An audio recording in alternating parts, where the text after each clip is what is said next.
Chapter 9. As he went along, he saw a man blind from birth. His disciples asked him, "Rabbi, who sinned, this man or his parents, that he was born blind?" "Neither this man nor his parents sinned," said Jesus, "but this happened so that the works of God might be displayed in him. As long as it is day, we must do the works of him who sent me. Night is coming when no one can work. While I am in the world, I am the light of the world." After saying this, he spit on the ground, made some mud with his saliva, and put it on the man's eyes. "Go," he told him, "wash in the pool of Siloam." This word means sent. So the man went and washed, and came home seeing. His neighbors and those who had formerly seen him begging asked, "Isn't this the same man who used to sit and beg?" Some claimed that he was. Others said, "No, he only looks like him."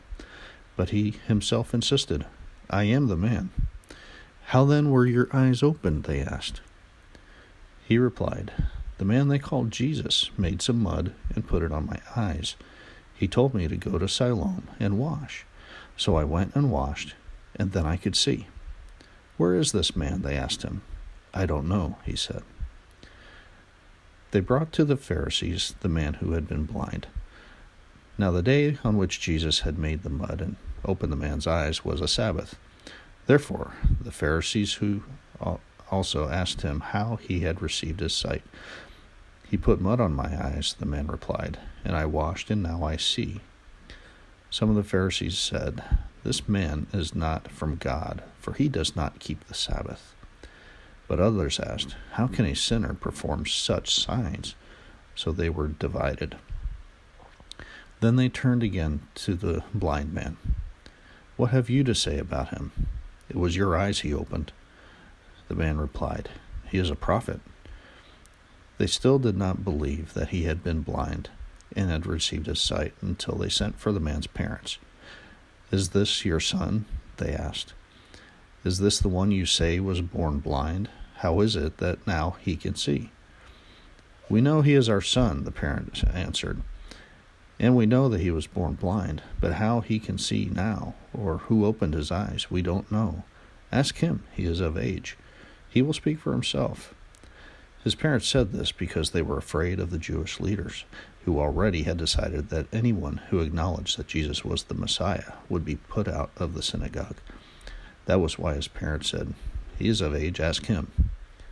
The second time they summoned the man who had been blind. "Give glory to God by telling the truth," they said. "We know this man is a sinner."